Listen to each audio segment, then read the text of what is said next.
Gente, tudo bem? Tudo certinho? Todo mundo em casa. Vigiado em casa, né? Cansa. A gente quer sair, não pode. A gente quer viver alguma coisa, não pode. A gente escuta tudo quanto é barulho da rua, mas não pode ver. A gente dá uma fugidinha de máscara. Né? Ali no portão. Quando não tem muita escolha, curiosidade. Tá, vamos ver o que tá acontecendo. Pessoal, brincadeira. Como que vocês fazem muita falta. A gente acostuma com a presença de vocês no dia a dia e quando nós saímos da nossa rotina, que é a nossa zona de conforto, tudo fica muito estranho. Essa questão da adaptação, do cuidado extremo que nós estamos tomando, eu tenho certeza que os pais de vocês têm um cuidado enorme com vocês, porque eu vejo aqui em casa que eu tenho um cuidado enorme com o meu gordo e eu imagino que seja a mesma coisa, o mesmo zelo e assim por diante, porque da mesma forma que o meu gordo é pra mim, o meu bem mais precioso, vocês são pros pais de vocês. Então, cuidem-se, né? Cuidem-se, porque é aquela coisa que eu sempre falo pra vocês. Se todo mundo se cuidar, uma hora, logo logo, isso acaba e a gente volta. Não a nossa rotina de 100%, porque daí vai ser todo um processo gradativo. Mas nós retornaremos de uma forma mais rápida do que se o cuidado correto não for tomado, né? No mais, eu quero que estejam todos bem mesmo. E... gente, sinto muita saudade de vocês. Saibam que cada um tem um lugarzinho guardado aqui nesse meu coração de pedra. E eu espero que... Bom, se vocês tiverem alguma dúvida, né, me perguntem. Se vocês tiverem alguma questão que fique um pouco meio... tipo, eu não entendi. Perguntem, tá? Nós não mordemos, tá? Então, podem perguntar. Estamos aqui realmente para isso, para tirar as dúvidas de vocês. E é isso aí, né? Vão para aula, vamos aos seus conteúdos e prestem atenção em tudo. É claro que eu tenho certeza que vocês, como sempre, vocês arrepiam, né? Fazer o quê? Vocês são meus alunos? A humildade bateu e ficou. Mas, gente, boa aula. Bons estudos. E foco, tá, povo? E até uma próxima aula. Gente, tudo bem?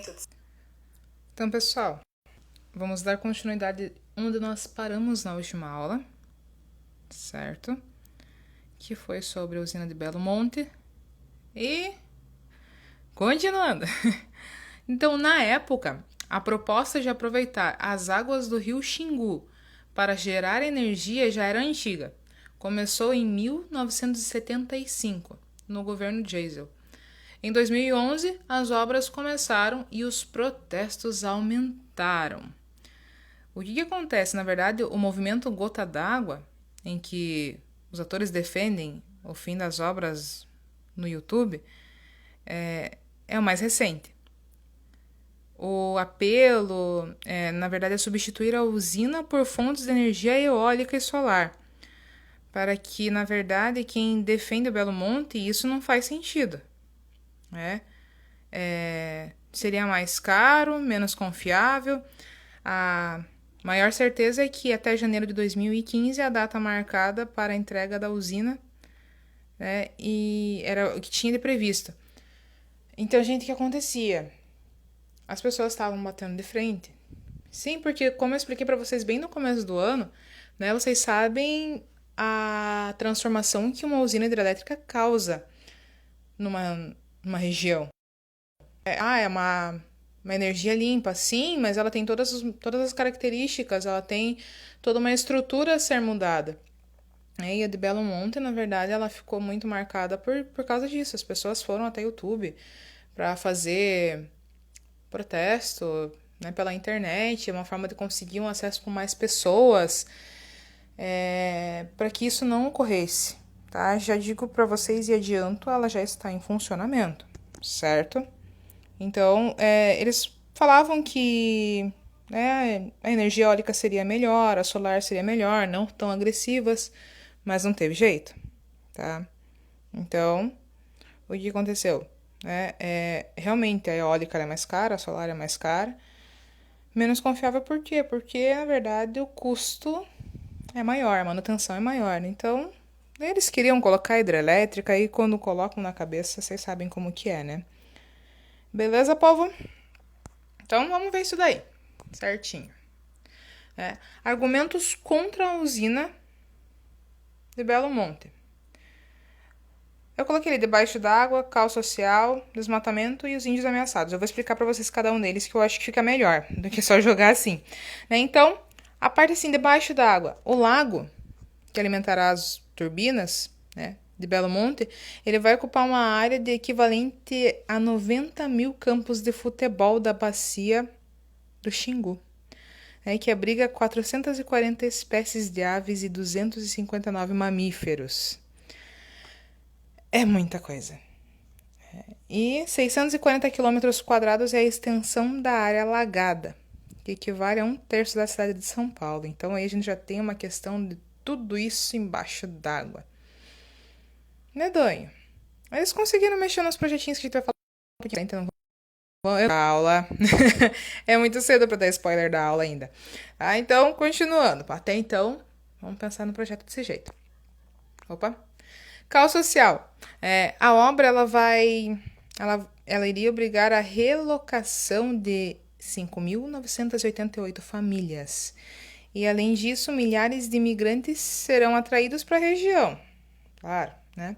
E as obras de saneamento prometidas para reabastecê-las, elas, na verdade, para receber, né, essas pessoas, elas já estão atrasadas, elas estavam atrasadas. Desculpa, gente. 20 mil pessoas terão de sair de suas casas. Então, 20 mil pessoas teriam que ser indenizadas para a instalação dessa usina. E a cidade de Altamira, ela espera 100 mil novos moradores. A população da cidade ela vai dobrar. E não tinha infraestrutura para isso. Tá? Opa, que não é aqui. De novo. Desmatamento. O que acontece com relação ao desmatamento? Então, o lago da usina receberá uma água drenada de outras regiões do Xingu, para que haja volume suficiente no reservatório. Essa água, ela chegará por meio de um canal com 130 metros de espessura e 20 quilômetros de extensão. E para a construção do canal, teriam que ser removidos cerca de 100 milhões de metros cúbicos da floresta, que encheriam 40 mil piscinas olímpicas. É uma coisa assim que a gente vai analisando, é uma dimensão incomparável, certo? Vamos chegar na parte que pega um pouquinho mais pesada, né? Os índios ameaçados. Com o canal drenado da água, a área do Xingu, próximo ao lago, terá sua vazão reduzida. São 100 quilômetros de rio que, segundo especialistas, podem até secar, porque vai mexer em toda a dinâmica desse rio. E isso pode destruir o modo de vida dos índios que habitam a região e vivem de pesca. Então, 100 quilômetros do rio Xingu reduzido e 952 índios afetados. Mas, aqui tem umas fotos de protesto que as pessoas fizeram, né, além dos protestos feitos nas redes sociais. Ali é a região dos índios, como vocês podem ver, de alguns pelo menos, tá? Os argumentos a favor da usina. Então, energia barata, motor para o PIB e desenvolvimento. Opa, do que nós estamos falando? Dinheiro. Muito dinheiro. Então, energia barata. 1.000 chuveiros ligados por 1 hora dão 1 megawatt por hora, certo? Em Belo Monte, 1 megawatt iria custar R$22. Então, essa energia tirada da usina eólica custaria R$99. De uma energia solar, quase R$200. Então, para vocês verem como seria a dinâmica do custeio, né? Também para a população.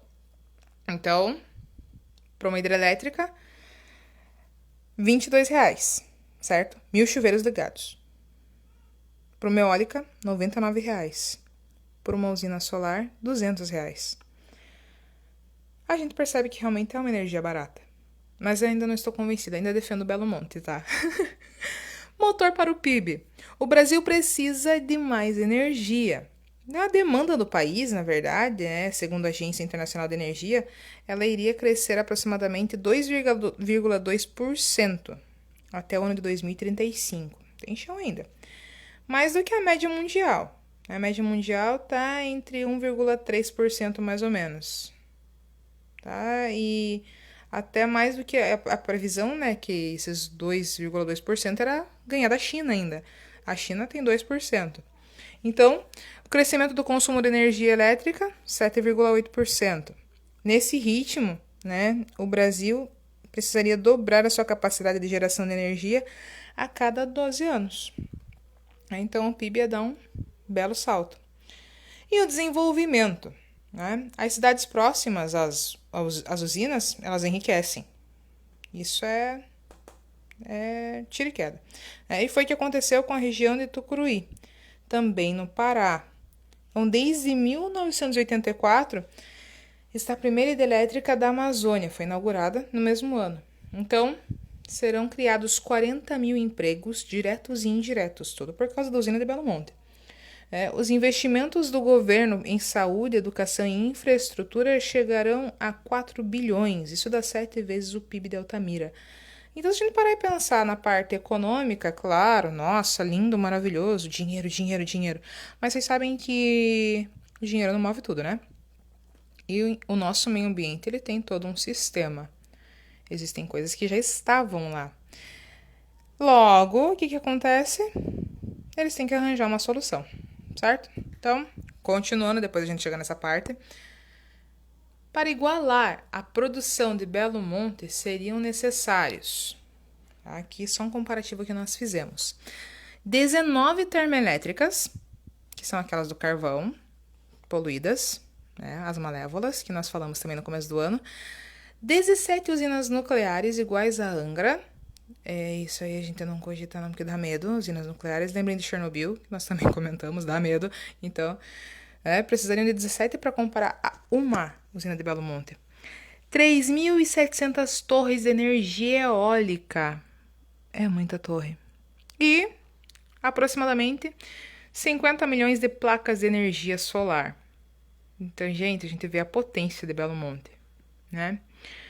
Mas ela já está instalada. Claro que de uma forma menos agressiva. Fiquem tranquilos, ela não veio com tanta agressão.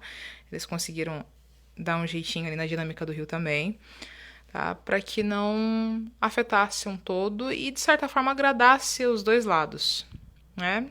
A dinâmica econômica do país e as questões ambientais também, tentando, de certa forma, não afetar em 100% as questões ambientais.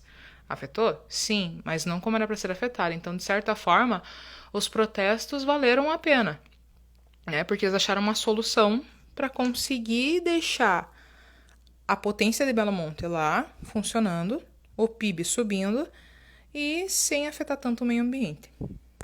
E vamos ao nosso conteúdo de hoje.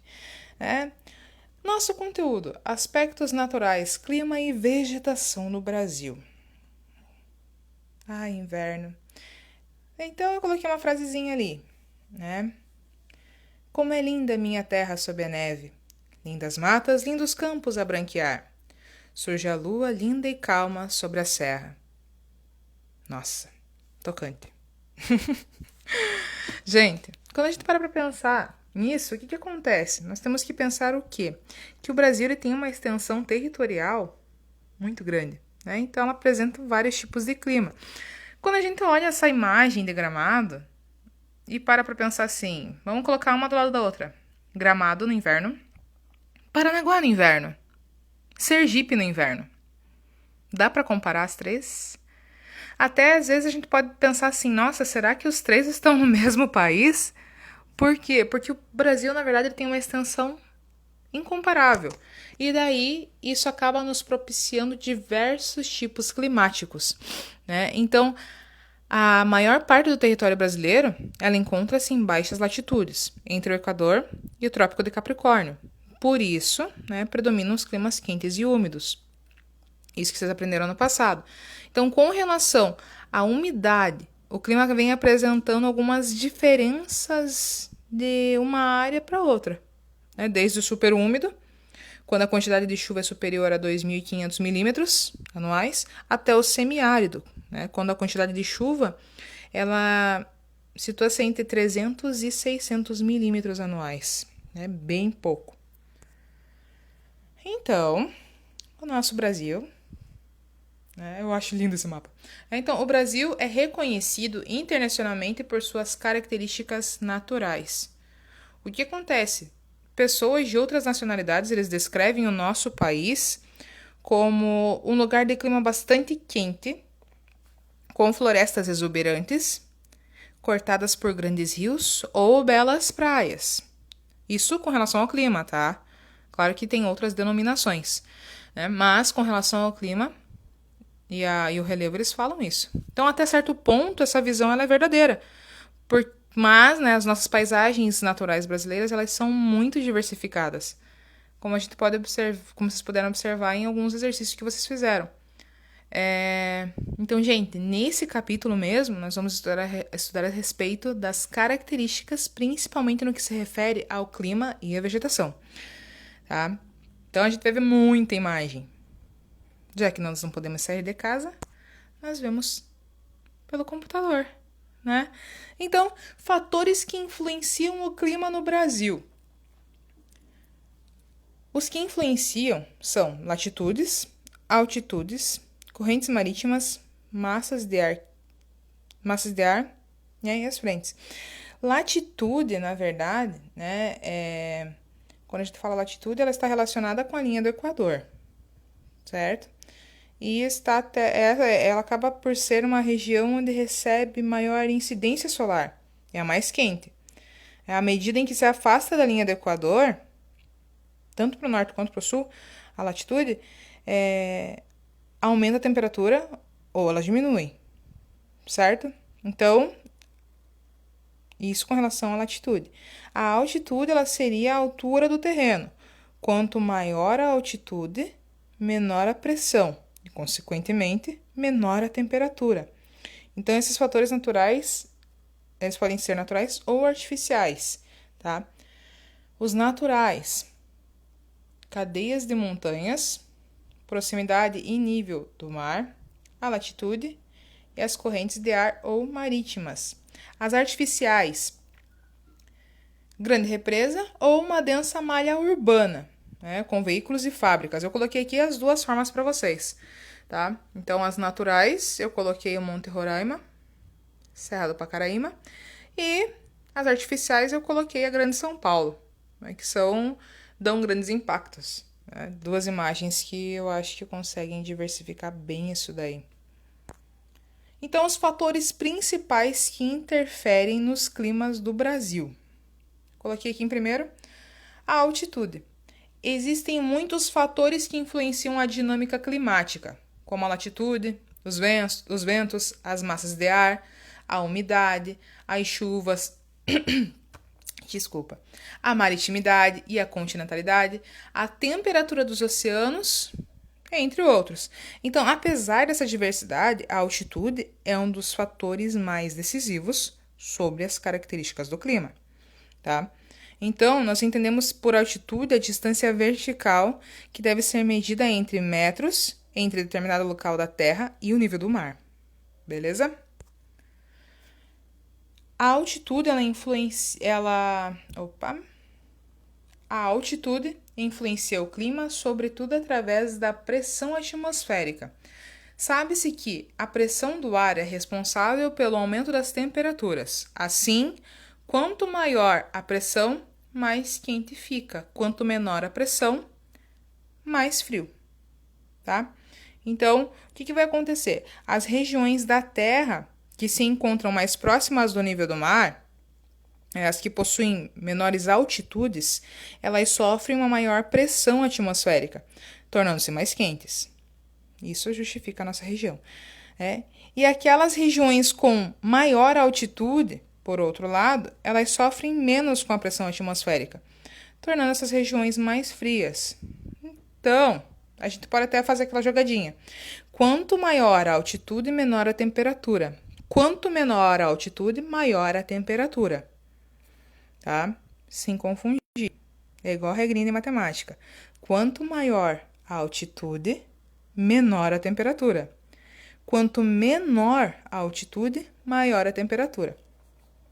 Então, gente, é preciso a gente destacar que não é somente a pressão atmosférica que vai propiciar essa relação inversa entre a altitude e a temperatura, tá?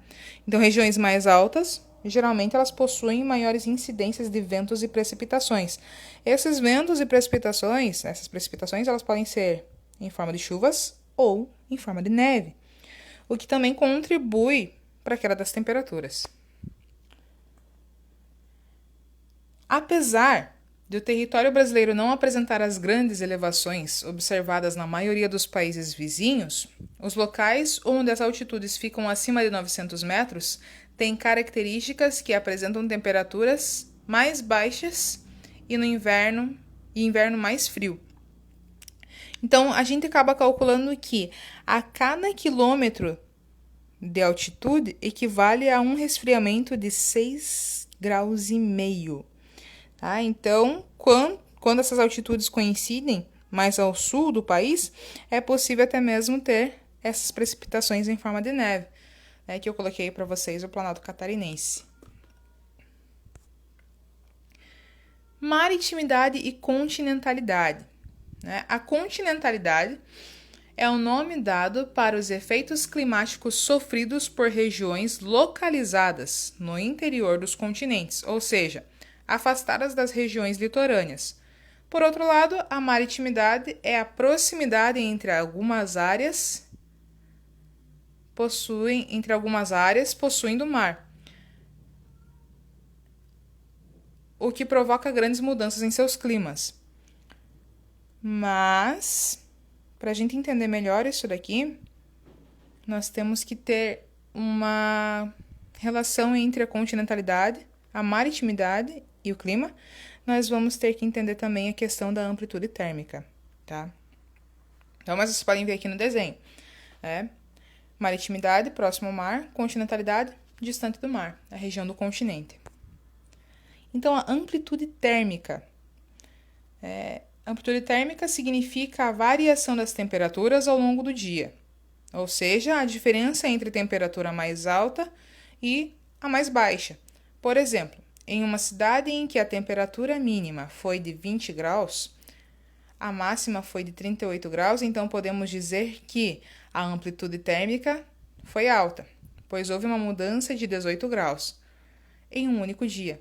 Já em outra área em que a mínima foi de 22 graus e a máxima de 25 graus, a amplitude foi baixa, pois só houve uma alteração de 3 graus na temperatura durante o dia.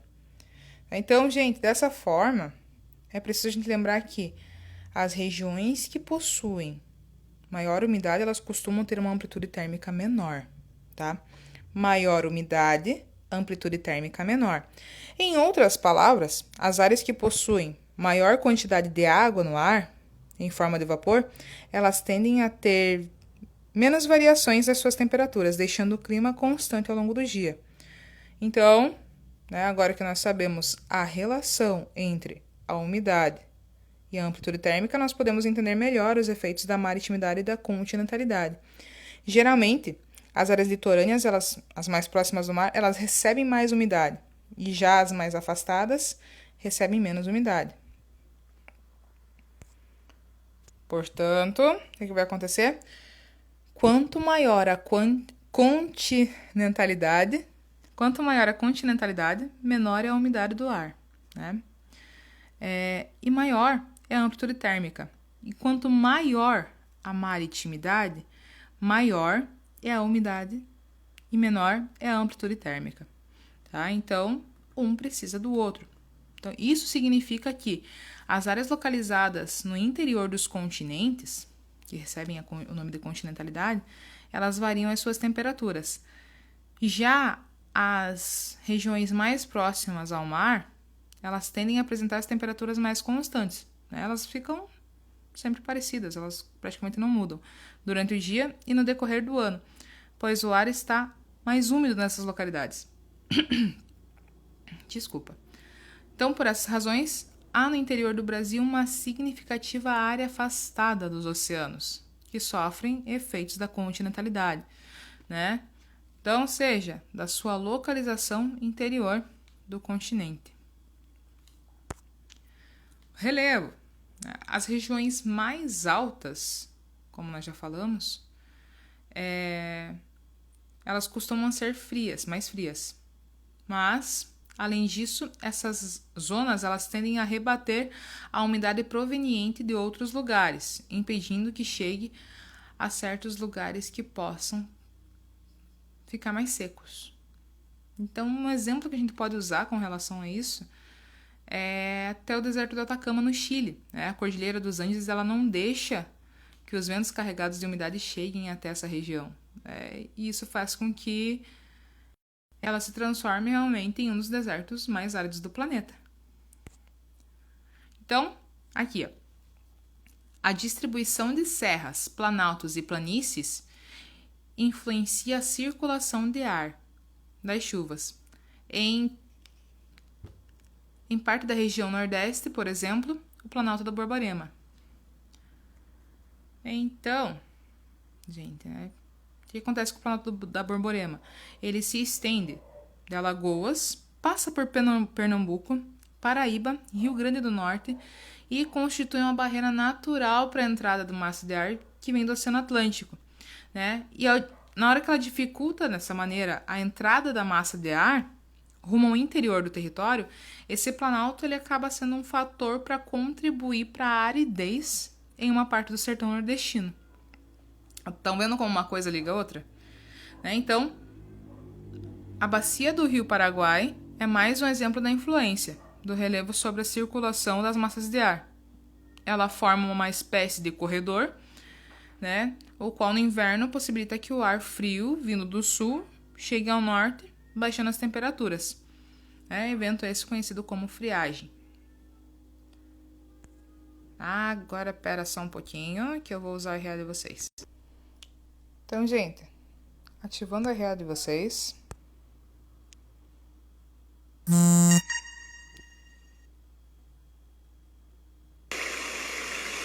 Eu tô aqui na página 39, tá? Só para vocês fazerem em conjunto. O que vai acontecer? O Planalto da Borborema, como é o exemplo daqui, que tá aqui no cantinho, né? Ele abrange os estados da Alagoas, Pernambuco, Paraíba, Rio Grande do Norte, né? Que chega nessa localidade e ela apresenta os picos mais altos da região, né? Pode chegar até cerca de 1.200 metros de altitude. E em virtude da sua elevação, o Planalto constitui-se como uma barreira natural, que nós falamos, né? Que tem as artificiais e as naturais. Então, é uma barreira natural que acaba impedindo e dificulta a passagem das massas úmidas. E o que acontece?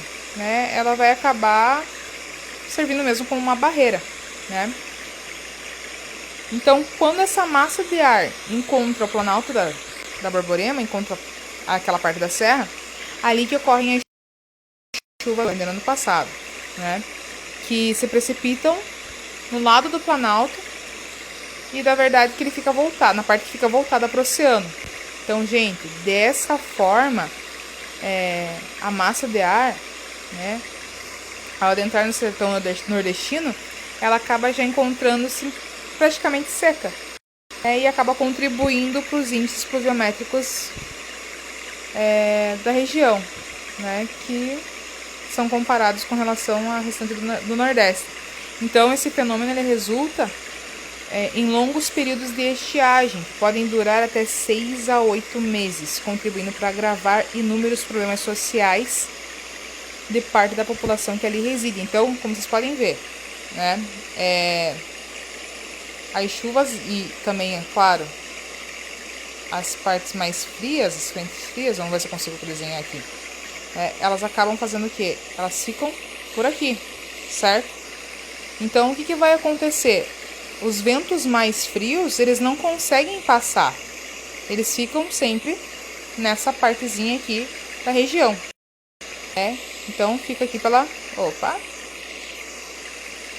Fica aqui pela parte do Planalto, Então ele serve mesmo como uma barreira natural. Aí essas regiões mais para a parte de trás, que eles falam que são as depressões sertanejas, elas acabam sendo regiões mais secas porque a parte úmida não consegue chegar. Beleza? Se vocês quiserem usar a ideia de vocês, está na página 39 das suas apostilas.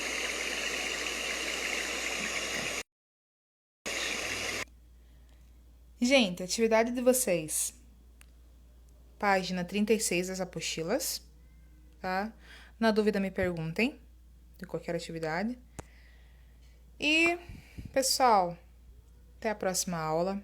Se cuidem e saibam que vocês moram no meu coração. Sinto muito saudade de pegar no pé de vocês. E também de conversar com vocês, de estar junto, de ser uma aula mais dinâmica, né? Mas cuidem-se que daí logo tudo volta ao normal e logo estaremos todos juntos, beleza?